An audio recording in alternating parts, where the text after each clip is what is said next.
All right, I'm just gonna go with this. And she had the mic. How does the remote work? So, Charles, you can test and just make sure the mic works. Confusing. Other Charles. Oh yeah. All right, so I think Charles is first, right? Yes. So I will test 1, 2, mic test. 2-second delay for Charles. Oh, you're not on there. You have to go to Remits 100 since you're not. Yeah, you're not watching anymore. I reset it. All right. Test 1, 2. Test 1, 2. 2-second delay. I hope you can hear this. Test 1. Test 1. Test 1. Test 1. Test 1. Test. Test. Test. Test. Test. Test. Nothing. So go back to Ray. Ray. Oh, Remits 100. Okay, you're not on the. I did reload, but it just went. I think you're in the video. Go back and reload. Okay. Oh, live now. Okay, yeah, that'll work. Okay, there we go. Okay, so tell me if you hear the audio. You hear the audio now? Okay, so you're first.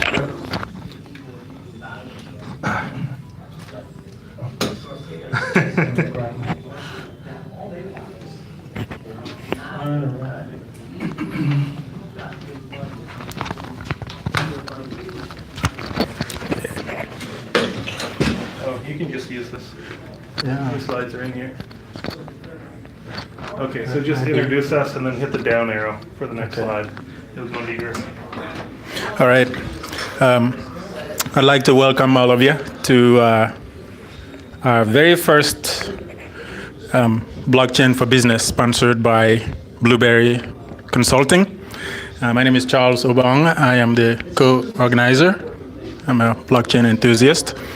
This is Easy. He owns and runs Blueberry Consulting. And this is Ray, who's going to be presenting this evening. So the reason we put this together is there's been quite a bit of interest in blockchain. So many companies are doing proof of concept. And so, as always, when you're entering a hot space, talent become scarce, right?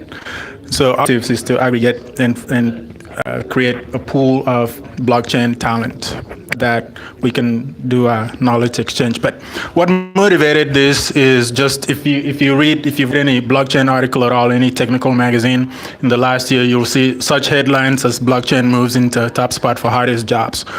This is Computer World, and I think TechCrunch. Blockchain engineers are in high demand. I mean, the job growth are pretty significant. The challenge is how do you find blockchain engineers and talent? Currently, there's 14 job openings for every blockchain developer that's available.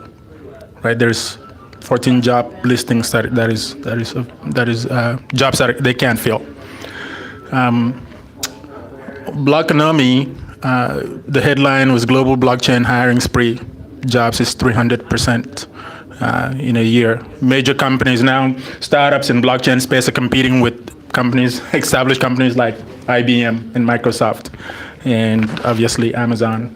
Each one of those companies is rolling out their own blockchain fabric and platform now. Here's one more headline. So how do we bridge this gap between available jobs and talent and engineers? IBM and MasterCard just filed 80 patents, each for blockchain-related technology. So as I indicated earlier, we want to create an environment where we can now exchange knowledge, we can aggregate blockchain talent that we can exchange information and knowledge, and we invite you to join this community. Thank you.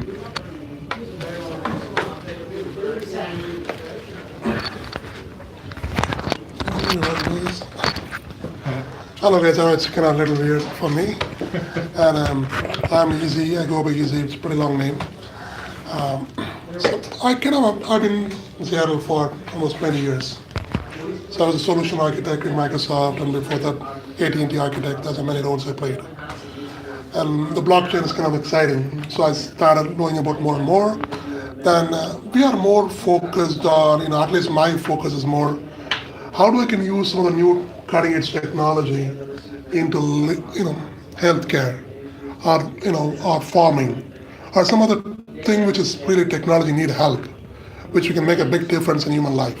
So that's kind of my focus area. Or okay, how do I can take the new technology, putting into healthcare or farming areas, or aeronautics, space, right? There's a lot of areas which we can able to make a big difference using some of the technologies, not only for blockchain, AI, cognitive part, and so on. So that's how we kind of just brainstorming, a few times, and we met people around same interest. Then we were looking for, okay, is there any blockchain community in Bellevue or the east side? We couldn't find the right one. So we thought, okay, and also we've been hearing from this, Charles, my account manager, so we're kind of digging into more into blockchain. So there's plenty of opportunities in blockchain. Then we said, okay, there is opportunity there. There is not enough people who trained and learned. And I see some of the, organizations who run trainings, which is pretty expensive for people to go and learn and know about the technology before you use it. But if you look at this blockchain innovation, the ultimate goal is to open source, right?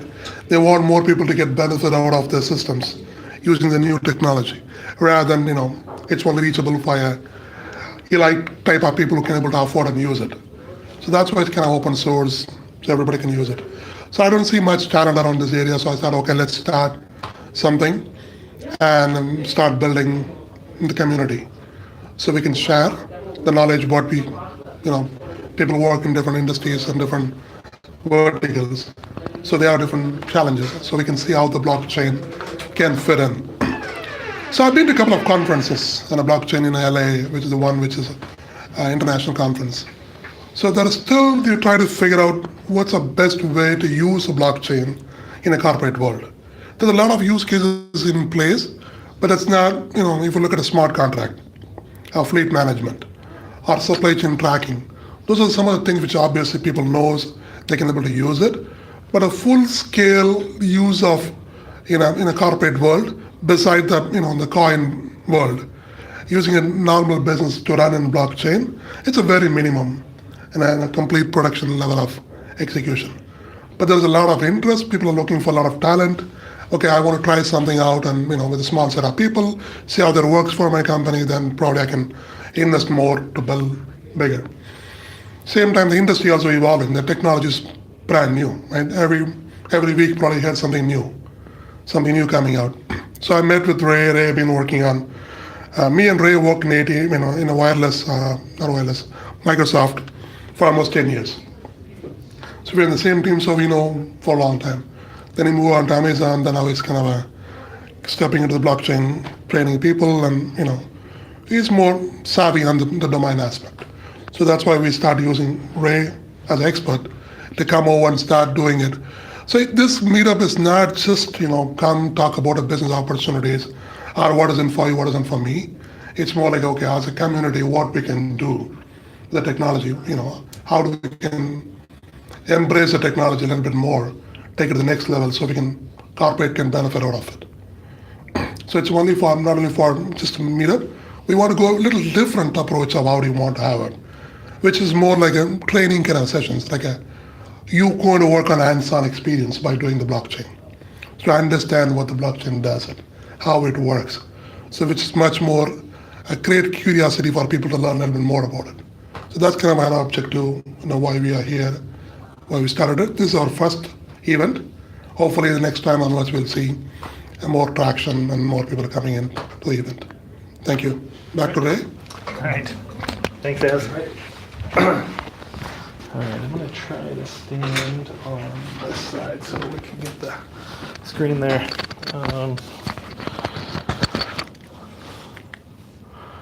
All right, so I'll introduce myself real fast, and then we'll go over the agenda. You guys can maybe check in just. That's open source, so.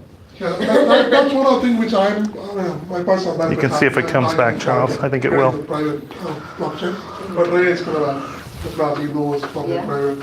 He's been creating content, I don't know. Well, yeah, as a 9, 10 curriculum years. designer, right, you wanna have this broad scope and then narrow in. So he's not only for kind he's interested in, he's doing the blockchain, he's one of his clients, and he's an hands-on guy, he's not just a typical corporate trader who comes and who's trading things. He's been in the blockchain for quite some time. Oh, yeah, 5 years. totally. Oh, So he and knows he's a hands-on what it is. technologist, right? Then he just, okay, he thought, okay, I have it forward, let me share this as a training curriculum. He started building for one of the Seattle blockchain community. He's been training with that and he's doing it. Just drag his stuff. That's a good idea. Getting customers, get the knowledge of this. So tell me a little bit more about Blueberry. So Bluebird standpoint, we are more consulting company, and also we're working on our own product.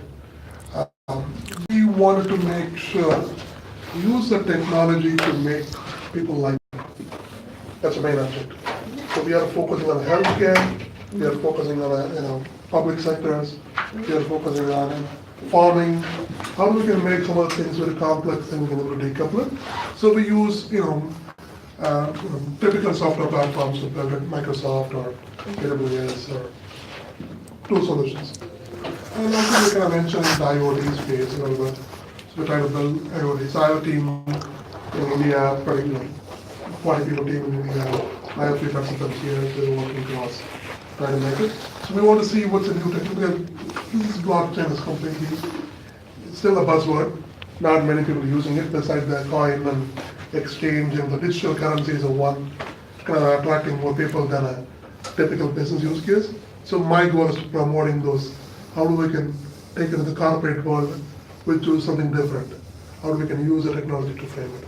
That's kind of our focus area. And we've been in business for 4 years almost, as a Blueberry company. And the blockchain is kind of just new for us. And so we plan to start this kind of series once a month or probably 45 days once. We wanted to make this as a more training kind of a environment. So people come and learn and share the knowledge and others can learn too. So it's kind of a collectively we can all learn and contribute to the blockchain. So that's kind of the main objective why you want to do it. And then everybody what's in for you, right? You're spending 90 minutes, we want to make sure Sure. we share valuable of it. At least 15 minutes of the time is much more worth it than we are here. So that's why we kind of refining ourselves. And we are big fan of Six Sigma. We want to make sure the process is lean and make sure that everything is targeted to the audience what they want rather than what we know. So that's why I'm just poking you guys. Throw something what you guys need specifically we can try to do, and if we don't, we can try to find an answer for you guys. Make sense? Yeah, so what I just finished saying while you were gone was, like, we know a lot about public blockchains because the code is open source, we get to dig into it. But as far as private blockchains, like, it's less open source, so that's probably more of a obscured area for us that we'd like to know more about. Is there anything else that you'd like to know more about that you want to get out of this session? I'm curious about how you do smart contracts in private blockchains. Okay, yeah. I don't know if I can answer real deep technical, but I can definitely tell like practical how you write a smart contract and get it to execute and the security, that kind of stuff. Okay, I'll get into the Hyperledger. So you guys probably know a lot about this public versus private. All right, so Hyperledger, it's an umbrella project under the Linux Foundation. If you go out to the Linux Foundation, they have a list of projects that's probably 100 projects big, and most of the names none of us have heard of. So Hyperledger is just one of those many projects in the Linux Foundation. And then within Hyperledger, Hyperledger is not a foundation, I forget what they would call them, a consortium or something. But within Hyperledger, there's another collection of projects. There's like a dozen or maybe even 20 different projects underneath the Hyperledger umbrella. And they're not all compatible. They're not, they're just kind of like funded together. So most of these Hyperledger projects, they all fit this idea of blockchain, and several of them are kind of core blockchains in themselves. Like we're talking about Fabric today, but there's Ahora and Sawtooth. I forget all the names of the other ones. So I just want to explain that when people say Hyperledger, most of the time they're talking about Hyperledger Fabric, but technically Hyperledger is a lot of different things. Just like if I said Linux, you'll know what I'm talking about. It's that command line, it's that OS. But really, there's another Linux out there that's the foundation that has 100 different products that doesn't have anything to do with the OS and the command line. So just so you know that differentiator, so somebody could say Hyperledger and not be talking about Fabric, not be talking about the product we're talking about tonight. So it's a blockchain, so the rights are shared by multiple parties. These could be partners or customers, even competitors. Why would competitors share a blockchain? If I go into Avis and rent a car and trash it and never return it, and then next time I go to Budget and rent a car, you know, they want to share information with their competitors, but it's the benefit of all parties to have a shared ledger. And without the blockchain, they all have to either say, well, Budget's got the best list of crooks, and they open up their portal to us to write into the shared ledger that Budget owns. Or if they wanted to make it more decentralized, they could all pitch in, say, 20 or 30 grand and make a company that they all own like a 1/10 share in, and then that company could manage that information. But now we've got this blockchain software where they can all install their own node, they all sync up, and they know that the information is safe and secure and has followed the rules of the smart contracts.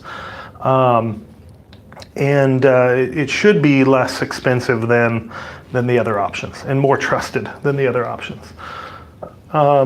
So the Hyperledger Foundation works on projects that have a lot of those concepts, the blockchain concepts.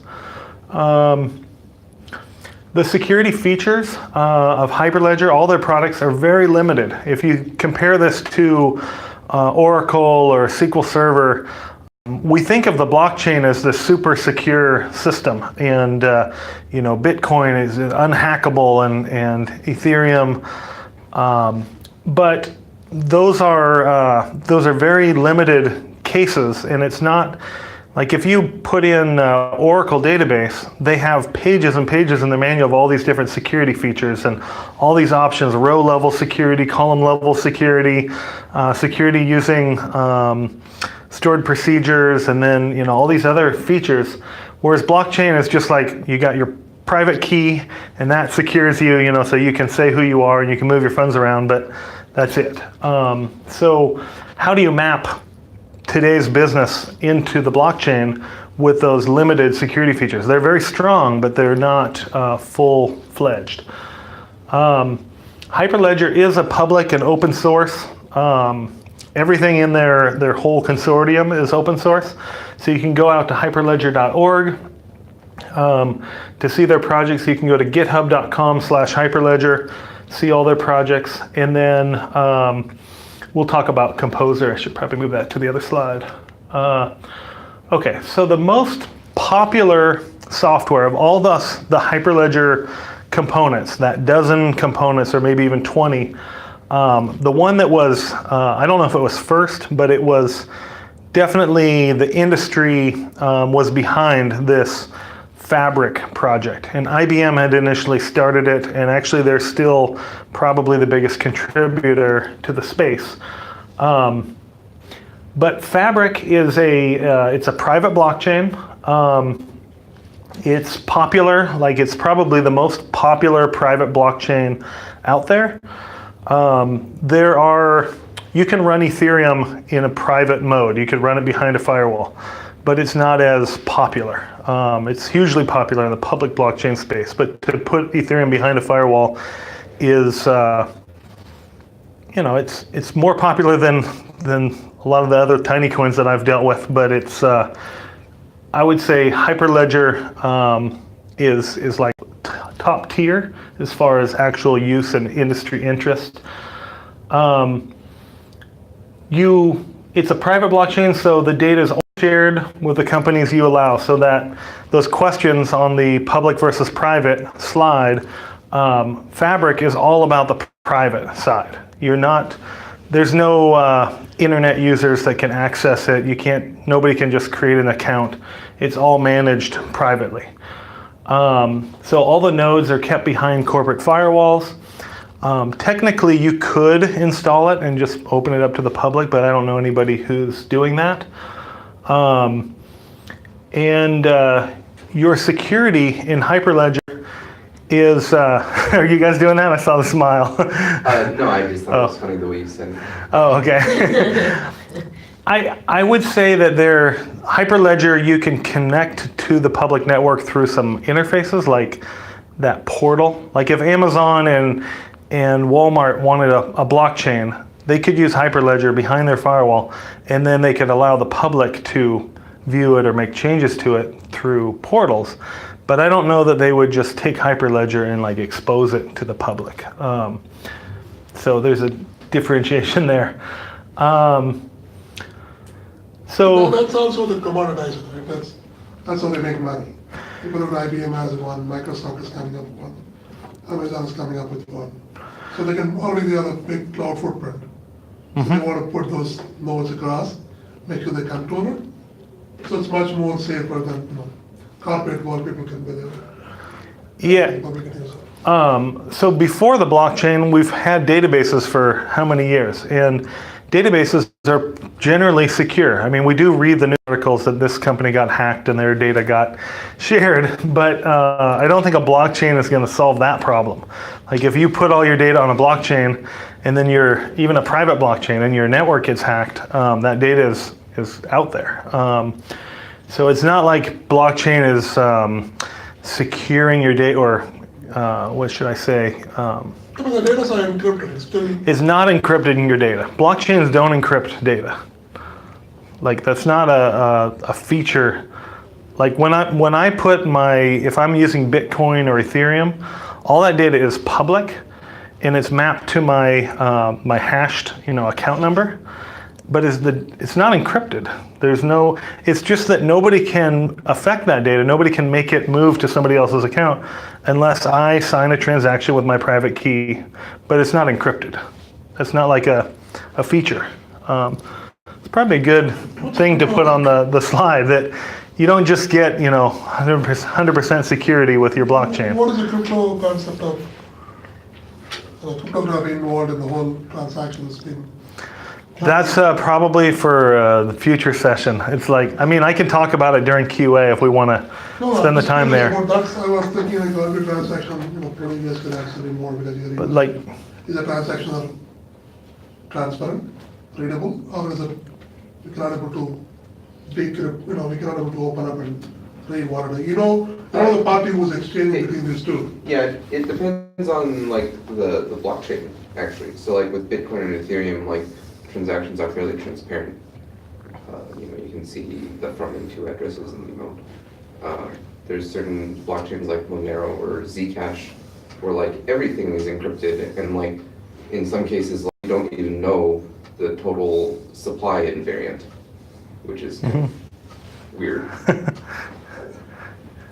yeah, Isn't it the case though that the wallet itself is what gets hacked, but not the actual? Yeah, like I think the wallet is much more susceptible, or the exchanges are much more susceptible to hacking. if you're a blockchain user, your data on the blockchain is not encrypted.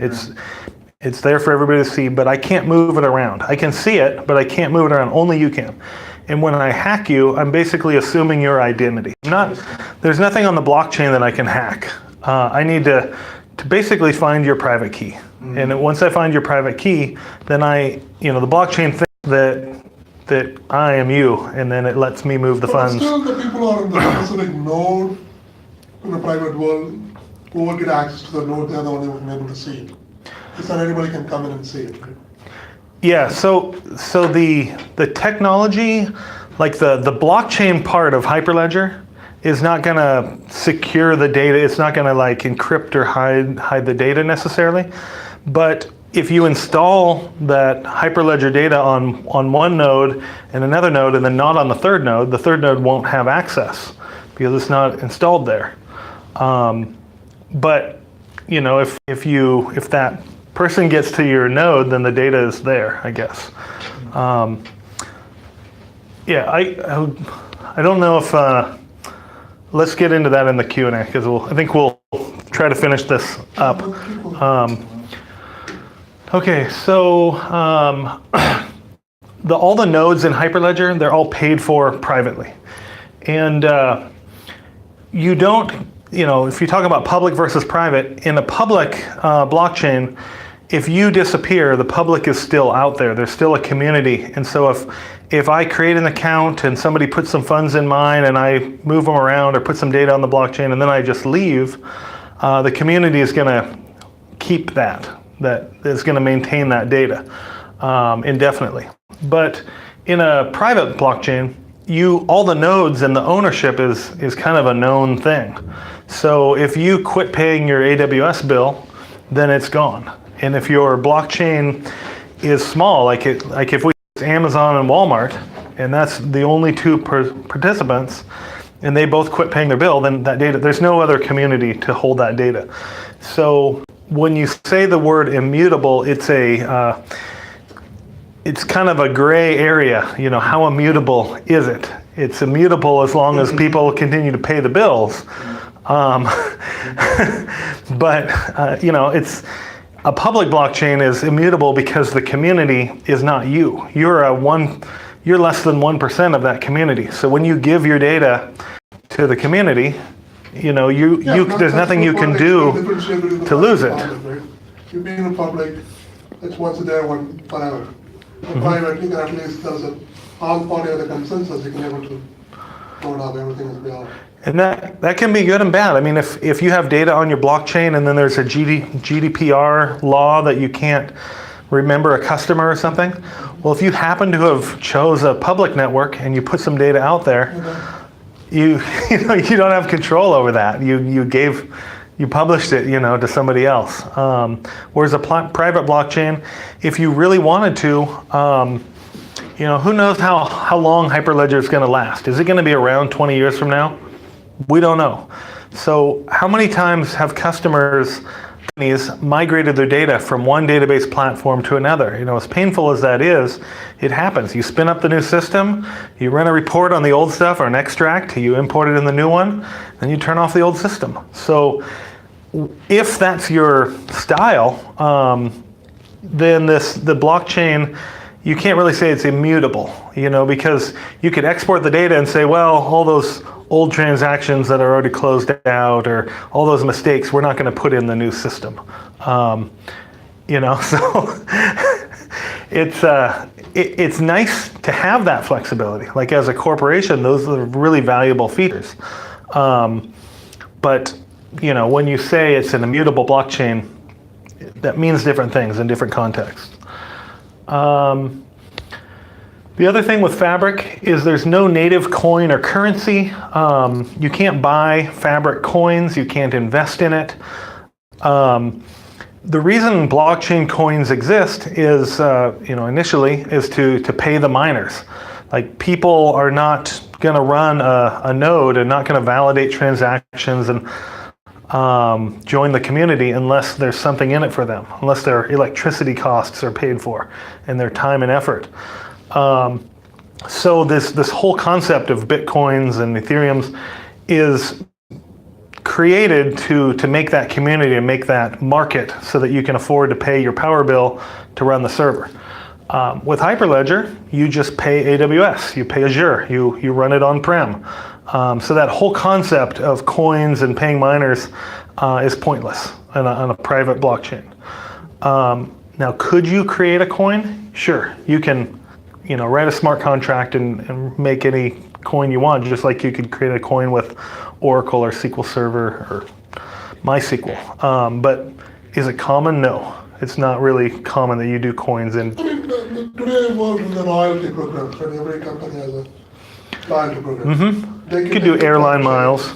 The Starbucks can take the whole run, the whole ride to go in a private blockchain. Right. So that's much more beneficial. Even now I heard Emirates and a couple of airlines already implemented blockchain for running the whole flight routes. Yeah. I want to talk about, we're closing in, we've got like a couple more slides, and we'll get to a more open thing. So Composer, I just want to talk about the Composer component. So Composer was envisioned as a kind of a starting, easy to use beginner's tool, like training wheels basically, for multiple Hyperledger projects. That was kind of the idea behind Composer. But Fabric was the only project at the time that was actually working. The rest of them were just kind of like not quite operational. So Composer kind of married in with Fabric and worked, became hugely popular. But Composer never really fit with any of the other blockchains in the Hyperledger ecosystem. And so the question kind of got asked, why do we have Composer separate from Fabric? Why don't we just put all the Composer features right into Fabric, since it's only works with Fabric anyway? And so basically, Composer makes development easier. It gives you a UI.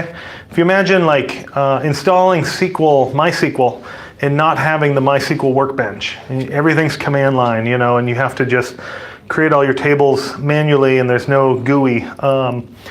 That's like Fabric. Fabric doesn't have any sort of UI. It's just some back-end server components. There's a collection of about 8 commands. I've got them on my website, just an overview of some of the commands and components. But Composer just exposes all that. Now it has a nice API, a nice UI. It's not something that you would give to a bank teller or a grocery store to use. It's a developer facing, just like MySQL Workbench is a query designer and table designer that's developer facing, but it makes it approachable so you can see what's going on.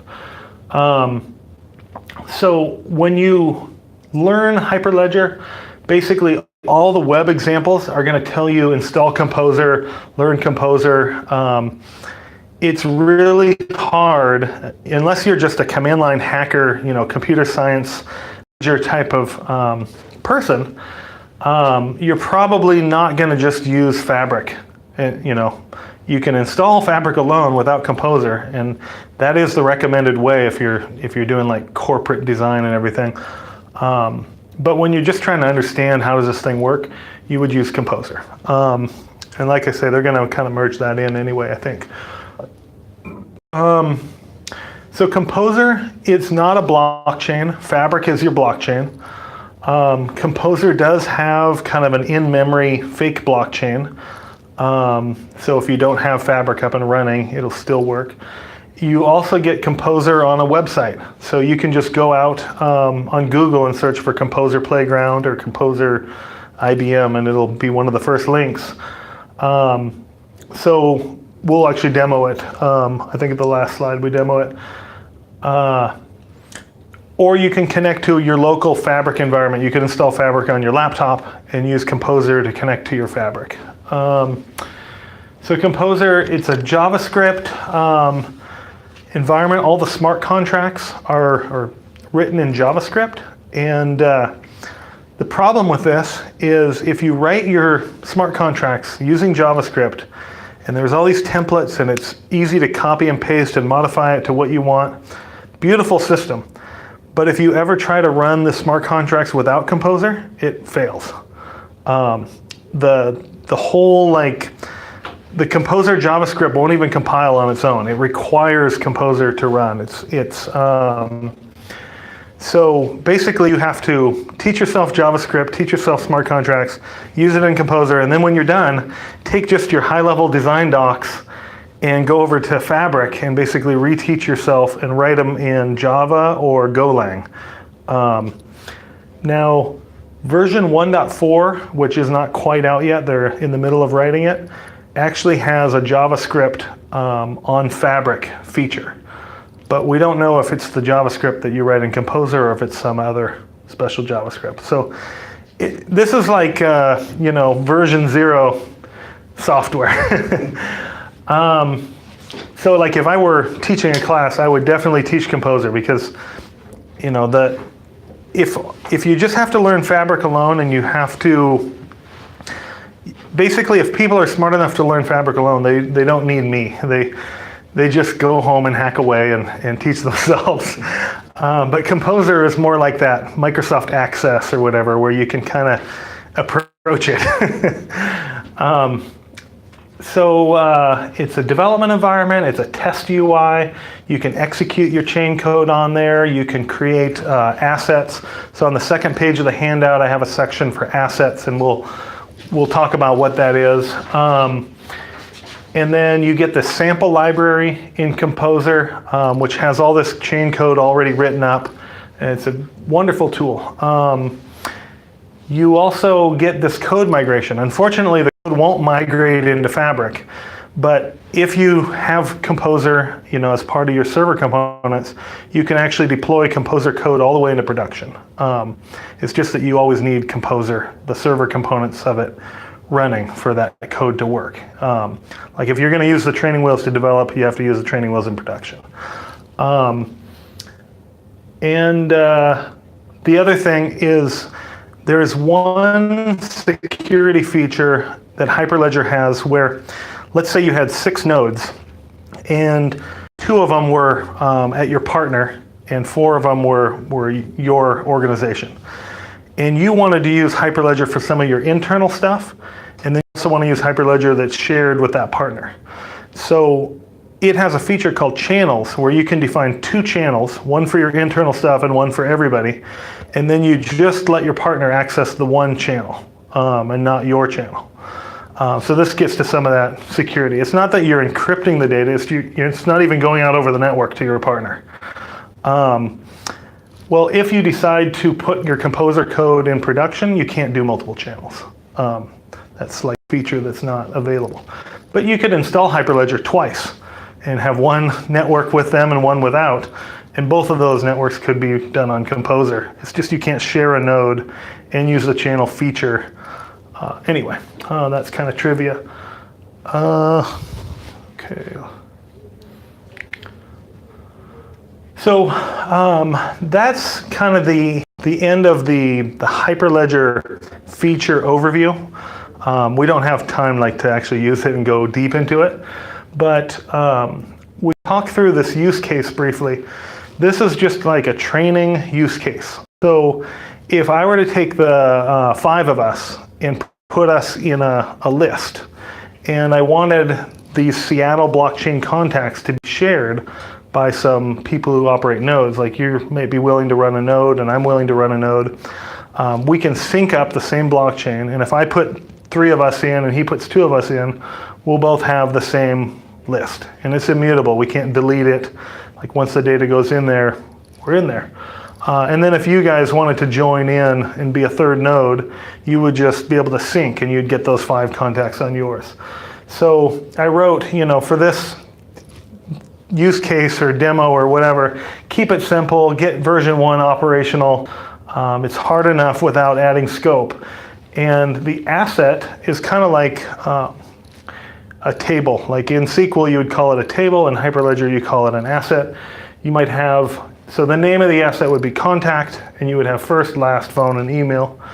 And we can all think of 20 other fields that it would be great to know about the blockchain community, but we don't want to do that. We don't want to make relationships and multiple things for this starter use case.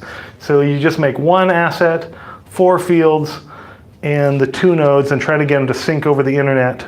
And then you have to put some kind of UI on top of it, or some way to get data in there. So that's something that we'd like to do as Blueberry and as this group. Just go through and actually get our hands dirty and set this thing up.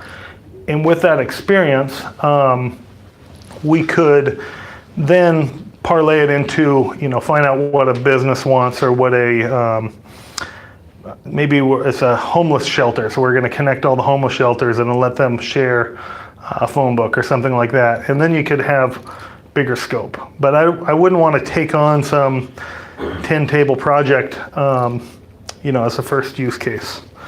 So we want to make it simple. Start using it, then see where we go as a team and involve. Yep. And for hosting, there's a couple services that just launched. Amazon Managed Blockchain, Azure Blockchain Workbench, IBM, Oracle. There's other people that are joining this Hyperledger community, and they're running, these are managed services. So if you think of EMR on AWS, there's a service called EMR.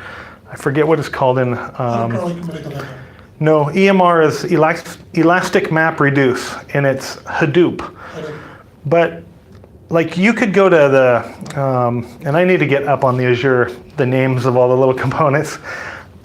This group is going to be mostly focused around Azure, but my background is mostly around AWS, just because I worked at Microsoft, or at both of them.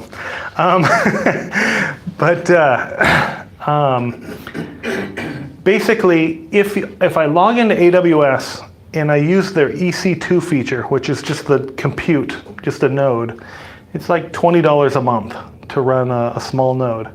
And that's big enough for me to put Hyperledger on there. And then if he does the same, we can get ours talking, and for $40 a month, we can have this contact list operational. Well, if we use this service or this service, it's about $1,000 a month. And that's kind of the difference between like just getting the bare metal and then you do all the work versus saying, hey, Microsoft Azure, I want you to give me a fully managed service. So I just hit Hyperledger, spin up. Those are the ones that are like $1,000 a month. So we're not planning on doing those in this group. And then there's on-premise hosting. You can run it on your laptop. Hard to stay on the internet all day with that, but you can run it on Linux or Windows.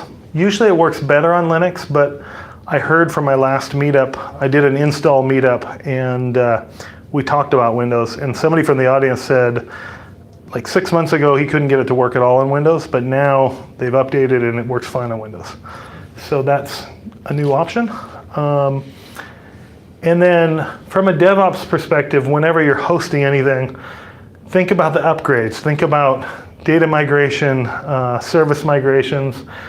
The cool thing about Hyperledger Fabric is these would be compatible. So I can spin up mine on AWS, you can spin up yours on Microsoft, and we can talk to each other. So that's cool. And then I can show you the demo real quick. You guys have any questions before a quick demo? I'm wondering about this asset table. This asset. Is that like a table that you can like add, append to, and delete from, or is it like a journal? It's a journal, but there is a delete operation, which just says, let's add a record to the journal that says, don't look at that record. Okay. But it's still there. So you could go back in the point in time and you would see it. And then they have a second database. There's 2 copies in the background where one just has the current data and one is the full ledger of all the changes. So the current data is more efficient to query, whereas the other one's for auditing or whatever. Let me just do this so I don't hunch over too bad. Okay. So Composer, let me see if I can, guess I'll just show you how to find it.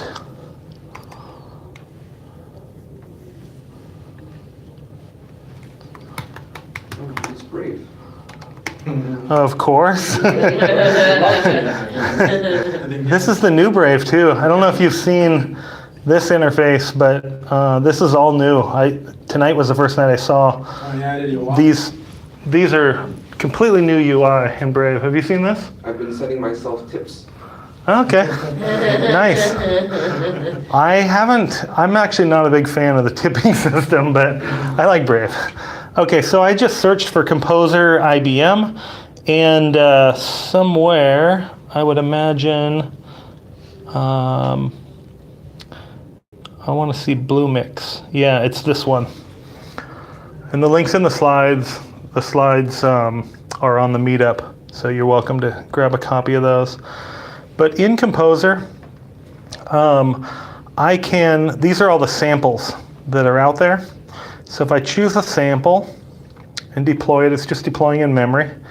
I'm connecting to it in memory.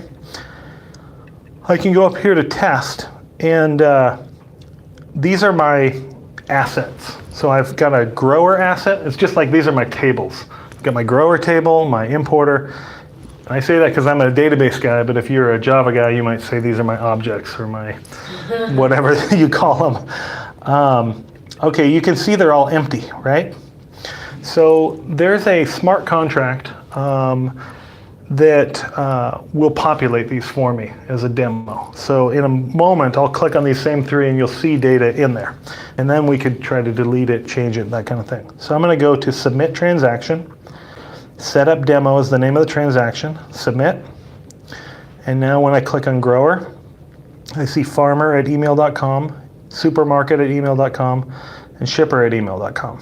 I've also got a contract between them which says, as long as the temperature doesn't drop or it doesn't raise to, like say I'm transporting fish.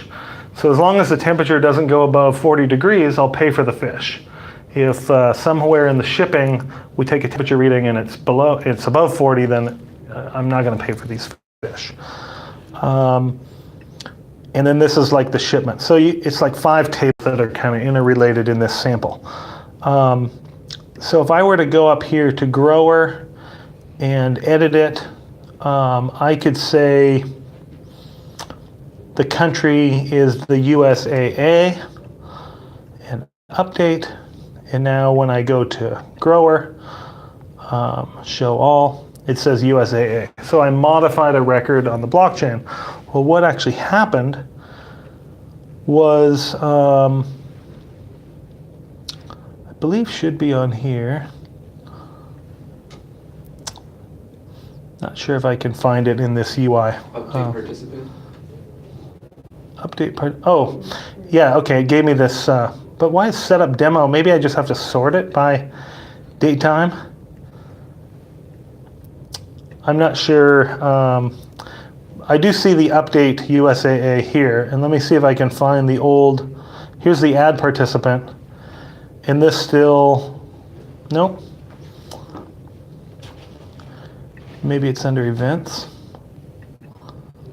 And I see 0 events. I'm not sure on that one. I know that it does let me delete. So I can just delete this and it'll be gone. I'm not sure if this, oh, here's the remove participant. So I think that first USA was the setup demo. So if I go into setup demo, I don't know if it shows on the site, but that's where the original name was. And now here's the remove record. And then the old USAA is still there. Scroll down On the remove on or? the transaction. No, go back Um, to the update participant record, okay. and then in that box, I think you can scroll down. Oh no, nothing there. Yeah. I think that the first, like if, okay, so let me try this again. This first record, I believe it's just in the smart contract. Like we won't see this record at all. This one says this guy is in the UK. So if I go to transactions, there's nothing, I'm on the importer. There's no importer record and there's nothing about the UK in there. So that one's just kind of like hidden because it was created by a different smart contract, the setup demo. But if I were to change this twice, so if I say UK1 update and UK2 update, and then go, I'll have 2 transactions, and this one will say UK1, which it does, and this one says UK2. So you can see the blockchain history is kind of a built-in feature. You can edit your data, you can delete your data, but there's a full log. And then in addition, and we won't go into coding in this session, but this is where you define all your objects. So we were working with growers and shippers, and they were extending this business entity which has an address and an email. And then, So those are nodes, no, those are assets. the grower and the, A node would be like you're running Hyperledger and I'm running Hyperledger and we're sharing a blockchain. now why does? Those are nodes. The other UI shows participant and the assets, two category. So all of those, participant is a fancy word for asset. If your asset has security with it, like say we made an asset for you and I as users, and then we want to use that asset as, we want to give you permissions to do something and me permissions to do something, then instead of calling it an asset, you call it a participant. It's just a fancy asset that can be used in a security context. Yeah. But I just wanted to show this. This is the JavaScript version of the code, and you can see that setup demo that we ran. This said creates a resource called USA, and this one in UK. So that's where that code came from. And then you can set permissions and say that this user can modify data, this one can delete, and whatever. And the other cool thing about this is once you define it, you can export it. So if I hit export, it'll just save it onto my laptop as a BNA file, business network archive. So all these objects together, the assets, the participants, the security, that's called a business network in Hyperledger terminology. And then actually in Composer terminology. And then if I give you that file, it's just a zip file is all it is. But you could install it on your node as well. So the node concept is like who's got the server, the CPU, RAM, memory, network. That's how you transfer the code. Those are nodes. And these objects don't even know anything about nodes. They'll run on one node, they'll run on 100 nodes. This all kind of transfer the code. These are assets and smart contracts. Yeah. So you are asking something about smart contract, right? What is this specific? Yeah. How do these smart contracts get executed? I don't. I know how to execute them. Like we just executed them, but at the deeper level, I know like Ethereum has the Ethereum virtual machine, and it's actually an API, and you could write an Ethereum compatible API in Python. And when you execute a smart contract in that Python language, and somebody else has another node that was written in Google's Go language, they're both going to run the same thing. They're going to be compatible. So the smart contract language is happening at that API level. It's not happening on the machine. Like you can't just go to Task Manager in Windows and see, exe so-and-so and see that your smart contract is running, because the smart contract lives in that API.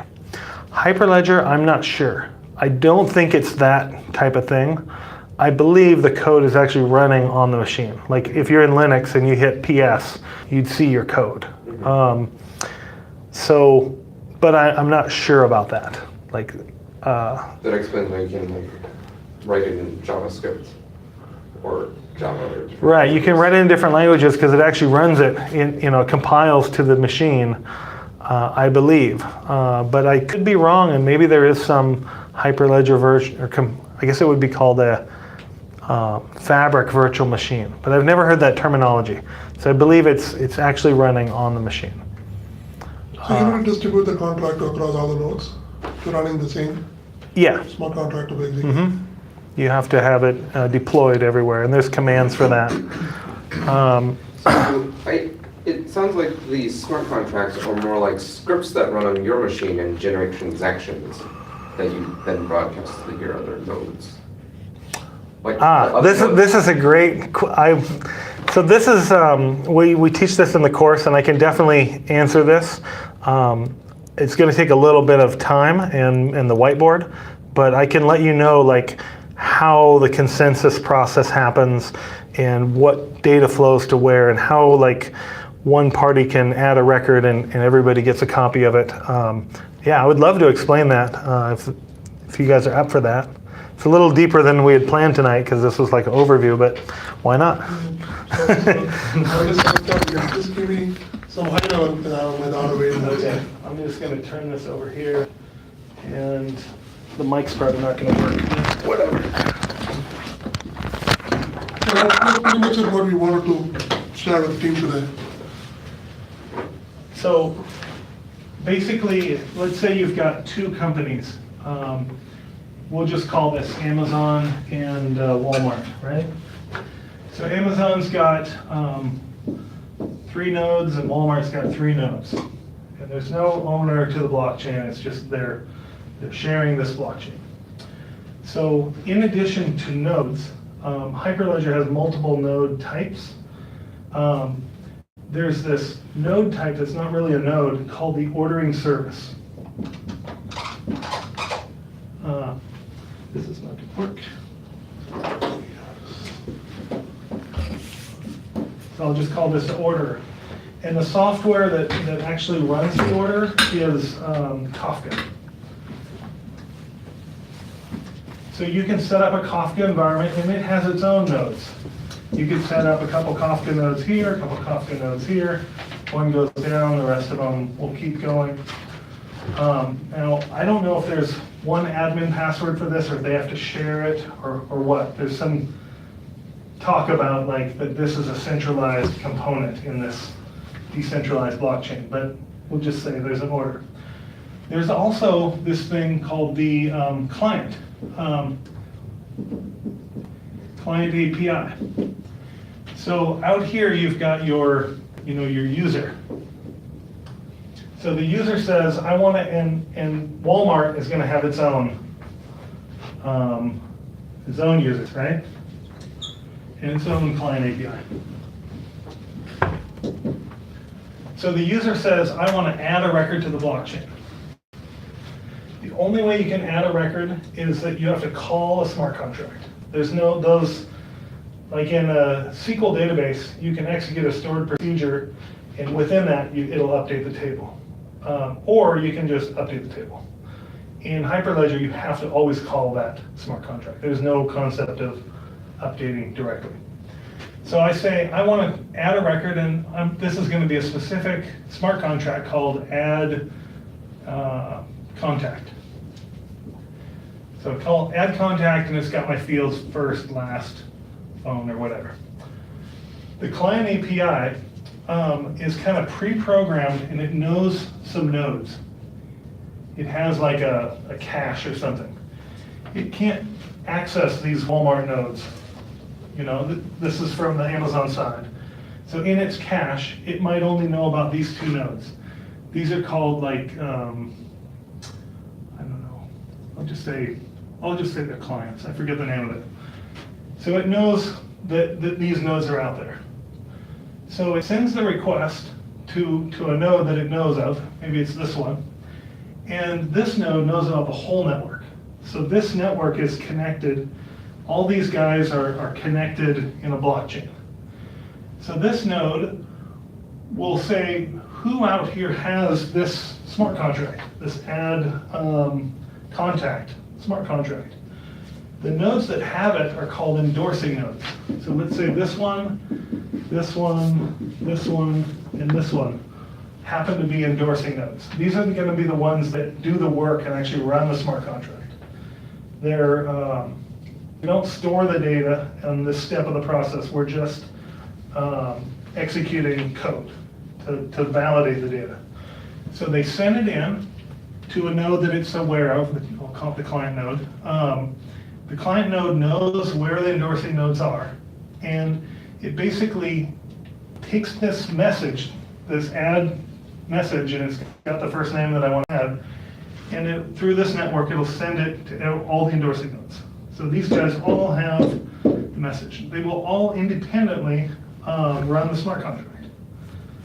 Well, then when they get done running the smart contract, they'll take that signed message and they say, okay, I ran it, and the result was X, this is now a signed message, the other one says, I ran it, this was X.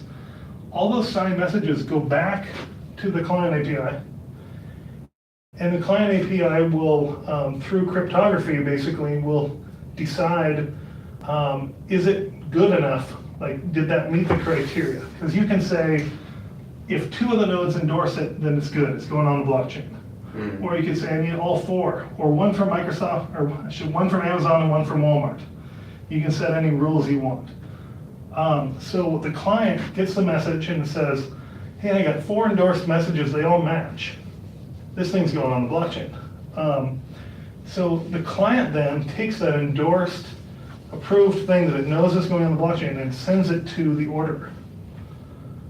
The orderer is that queuing service that will send it out to all nodes, not just the endorsers, because the endorsers never wrote the message to their own blockchain. They just endorsed it. At that point, you didn't know if the policy was going to be met or not. So they endorsed it, they sent it back. This guy noticed the policy was met. The orderer agreed that the policy was met. It sent it out to everybody. They also agreed that the policy was, like, they all validate through the security. And then it gets written on all 6 of them. And if this guy happens to be in Tanzania and it takes him, 2 hours to write through a network connection that was down, that's okay. Kafka will handle that. So once the client has sent it to Kafka, it can assume that everybody's going to get a copy. And even if another company comes in a month later and joins the blockchain, this network actually would handle syncing up the blockchain. So it's kind of a long, convoluted process, but that's how your chain code executes, I guess. So which part of that is consensus? Is it when they all agree that?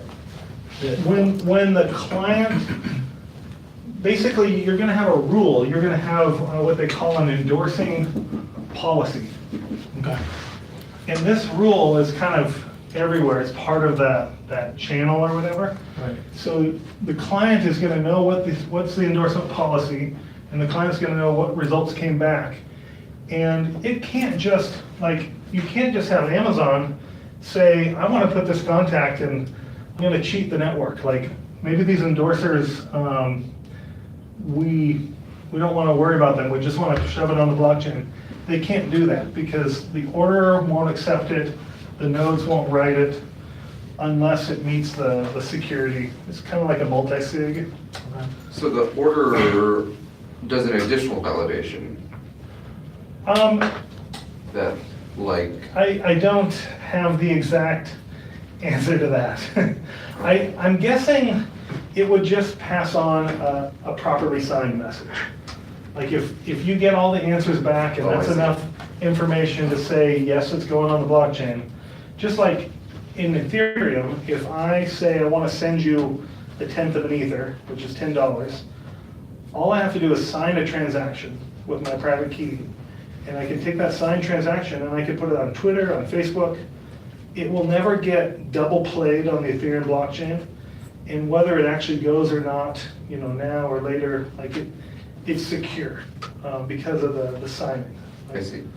Once I signed it and published it, it's already considered okay.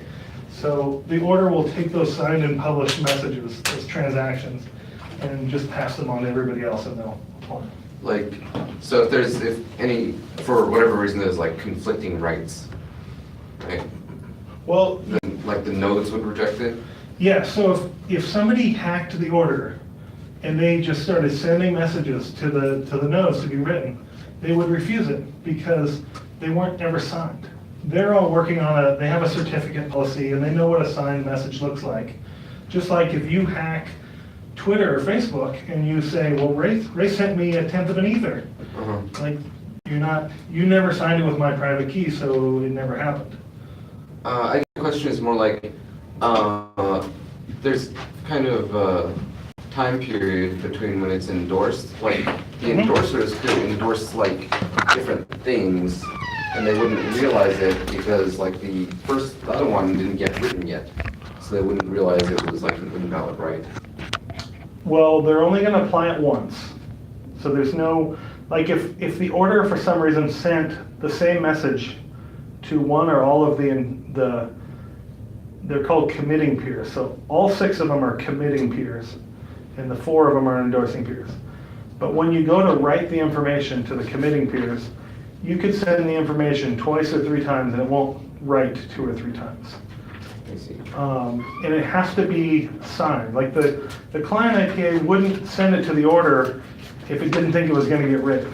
And the order would, Well, like, what if 2 different client APIs decided to like delete the same data at the same time by accident? I think it's possible, those scenarios do happen, but the problem is, this whole thing is a right to the blockchain. But a lot of your rights depend on prior reads, like, you can't spend $5 unless you check your balance and see that you have at least $5 to spend. Sure. So what if you check your balance and you say, yeah, I see the $5, and he checks the balance at the same time and says, yeah, I see the $5, and then you both stand a right. Yeah. That's the kind of thing where your chain code would have to, I don't know the answer. I mean, I could try to think through that and try to answer that, but it wouldn't, I can't give you an adequate answer. So this is one of the reasons, right? We want to create our own nodes. We want to test it out different, because when you come to the real execution scenario, there's a lot of conflict detection that happens. Right? Multiple transaction comes in, there's an unsigned transaction come through it. It's how you want to prevent it. So it's like a lot of nitty-gritty details we don't know. Unless you just execute it, you're finding out, right? So that's kind of one of our objectives. Okay, how do we can connect and learn as a group? Because you brought up very good 3 bullet points, right? Everyone has a different way of thinking that use cases on what they are doing it. How I handle this, So we can able to spin up, we can able to do all those simulations. So we kind of thinking about creating a kind of Q&A, kind of a database. So we're collecting all the information to try to put it in the accessible for the community. So they can able to go and search there and they can have the better answers. Because we don't have all the answers. But at least we have the starting point to go, keep digging and try to get some answers. But there's a lot of experts in the market already working on this. Yeah. This is super interesting. Really Yeah. helpful. Yeah. Yeah, it's a neat product. Personally, like I'm a fan of the public products, but if I were running a business, I wouldn't put my data on the public products. I looked at something like this. So it's kind of like as an independent, small business, I'm a 0 employee company. I have no use for something like this. But if I were Microsoft or Amazon or the real businesses, this would be way more interesting than Ethereum. And the speed of this, because this can handle those assets and designing tables, I don't know if you've tried to put data structure into Ethereum, just trying to get a first, last, and phone number in Ethereum is like impossible, right? Yeah. So the fact that those data structures are expected in this product and it's designed around that, is huge. And you don't have any other options. Public blockchains aren't really an option. So, yeah, I love public blockchains, and I hope they're the best and wish them the best. But where business is going to be is over here. We're primarily focused on private blockchain. Yeah. That's where we can afford investing. This group can learn, because that's a lot of corporate interest how they want to do it. And you're open for. Yeah, and we want to get a Some of group. things you definitely ought to use a public blockchain, right? But some social costs, the CDC type of work you're trying to do it, to understand, the epidemic that is spreading. So you can use those kind of public blockchain to everybody can participate and contribute. Okay, there is a flu happening here. Everybody can function, so everybody can see it across that kind of that pandemic is moving around the country, right? So there is a preventive measure you have to do it. And companies will have both. Like, if I'm at Amazon, they have so many web resources inside, inward facing, and then a whole bunch more with partners only, that are secure, like your stocks and your HR and all these intranet sites. and then they have a public site. It's not like they say, oh, we don't like the public, we're going internal. You can't do that. Yeah, but You now can't it's say, like, we yeah, like the both. public, we don't do internal. You can't do that either. It's just, you need them both. But at least there is a one thing, this group standpoint, that we don't want to focus, solve the whole world problem. We want to focus something small, so we can able to make Yeah, some progress as a execute, team, deliver on execute. something, yes. We can able to build something on it. Otherwise, we get lost in a world, okay, how do you do this, how do you do this? There's Every day- definitely a need for the public. I mean, when you consider the fire in California that just devastated, like 6,000 homes and whatnot. Yeah, and a lot of deaths from Yeah, firemen. and yeah, and And public. destruction. I mean, so in that case, to verify the identities of everybody that was impacted, somebody might come in and say, hey, my home was worth $5 million.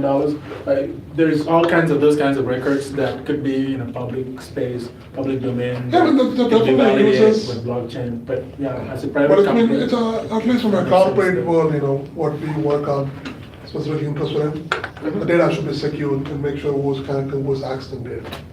Right, that's, now what's happening in the world. Hacking has become a biggest headline everywhere, right? So we want to take it in a much safer path. That's the corporate behind this, they're making sure everything is protected. We try to take in more into it. So that, our next session on things, that's why we're planning to more go into deeper and deeper and try to get some value out of everybody's time. And that's, Great questions, thank you. Yeah. One of the things that I Thank you, think Charles. we would like to do is, I think you mentioned, Right, if you is can- create a Q&A so that we can document those kinds of questions and possible Yeah. responses. And maybe there are other experts out there that might have answers for you, but we want to document